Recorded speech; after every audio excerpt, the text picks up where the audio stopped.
दोस्तों, ड्रिलिस Ertugrul serial को बेपनाह शोहरत मिलने के बाद दुनिया भर के मुसलमानों ने सल्तनत उस्मानिया के इतिहास में खास दिलचस्पी लेना शुरू कर दी है। दोस्तों, हमारे इस चैनल ने अपने व्यूअर्स के लिए सल्तनत उस्मानिया के तमाम इतिहास बताने का सिलसिला आज से शुरू कर दिया है। हमारी पूरी कोशिश रहेगी कि हम हर रोज़ आपके लिए सल्तनत उस्मानिया से जुड़ी एक वीडियो लेकर आएँ। दोस्तों, आज की इस वीडियो में हम आपको सल्तनत उस्मानिया के बानी और काई कबीले के सरदार अर्तगल गाजी के बेटे उस्मान गाजी के बारे में बताएंगे।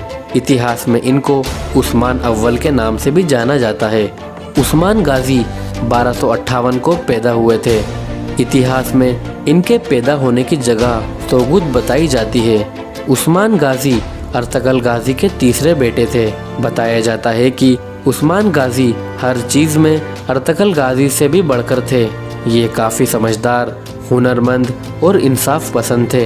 1281 तक इन्होंने अपने वालिद अर्तगल गाजी के साथ बहुत सी जंगों में शिरकत की। फिर अपने वालिद की वफ़ात के बाद अपने कबीले के सरदार बने और सरदार बनने के तुरंत बाद ही उस्मान गाजी ने अपने दुश्मन सलेबियों के इलाके फतह करना शुरू कर दिए। दोस्तों, आपको बता दें कि उस्मान गाजी कभी कोई जंग नहीं हारे थे।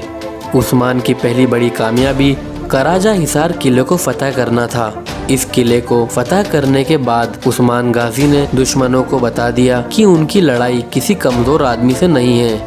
इस फतह से सल्जूकी सुल्तान बहुत खुश हुआ और उसने उस्मान को कराजा हिसार किला और उसके आसपास का एरिया जागीर में दे दिया। उस्मान गाजी को इस इलाके में अपना सिक्का जारी करने की इजाज़त दे दी गई। 1299 में उस्मान गाजी ने अपनी हुकूमत का ऐलान किया। सन 1300 में तातारियों के हमले से सल्जूकी सल्तनत का खात्मा हो गया और उस्मान गाजी बिल्कुल आज़ाद और खुद मुख्तार हो गया। इसके बाद उस्मान गाजी ने तमाम फतह एक सेल्फ डिपेंडेंट राजा की तरह की। उस्मान गाजी का मकसद सिर्फ दीगर रियासतों को फतह करना नहीं था, बल्कि वो काफ़ी अरसे शहरों के इंतज़ामी मामलों में मसरूफ़ रहे।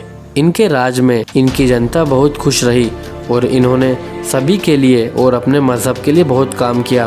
कुछ तुर्क सरदारों ने उस्मान की खामोशी को उनकी कमज़ोरी समझा और उनके इलाकों पर हमले करना शुरू कर दिए। 1298 में उन्होंने तमाम सरदारों की गलत फहमियाँ दूर कर दी, सबको शिकस्त देकर दिखाई। सन 1301 में सुल्तान उस्मान ने बेज़ंतीनी शहंशाह की फ़ौज को बड़ी शिकस्त दी और उनका किला भी फतह किया। 6 साल के अंदर अंदर उस्मान गाजी बेज़ंतीनी किलों को फतह करते करते बाहर अस्वद तक पहुंचा। बरोसा, नाइसिया और नाइको मीडिया के इर्द गिर्द के तमाम इलाके फतह हो गए। इन तमाम शहरों को बाद में सुल्तान ओरहान ने फतह किया, जो उस्मान गाजी के बेटे थे। फिर बाद में बेज़ंतीनियों ने तातारियों को उस्मान के खिलाफ भड़काया कि वो उस्मान के इलाकों पर हमला करे। इसलिए उस्मान गाजी ने अपने बेटे ओरहान को तातारियों के खिलाफ लड़ने के लिए भेजा और ओरहान गाजी ने उन्हें बहुत बड़ी शिकस्त दी और फिर बेज़ंतीनियों समेत उस्मान के सभी दुश्मनों की उम्मीदों पर पानी फिर गया। फिर ऐसे ही फतह करने का सिलसिला चलता रहा। फिर 6 साल के बाद 1323 में उस्मान गाजी की वफ़ात हुई। उन्होंने मरते वक्त अपने बेटे ओरहान को अपना जानशीन चुना। इतिहास में उस्मान गाजी की 2 बीवियाँ राबिया बाला खातून और माल खातून के बारे में बताया जाता है।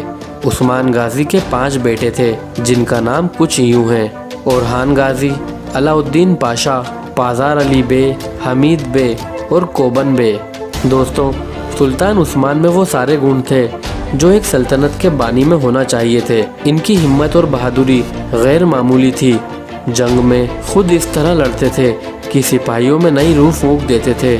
इनके लिए इंसाफ में सभी बराबर थे। इन्होंने कभी ज़ाती दौलत खुद पर खर्च नहीं की, बल्कि जनता के लिए खर्च की। इनकी वफ़ात के बाद इनके मकान से कोई रकम या सोना नहीं मिला। दोस्तों, मुझे पूरी उम्मीद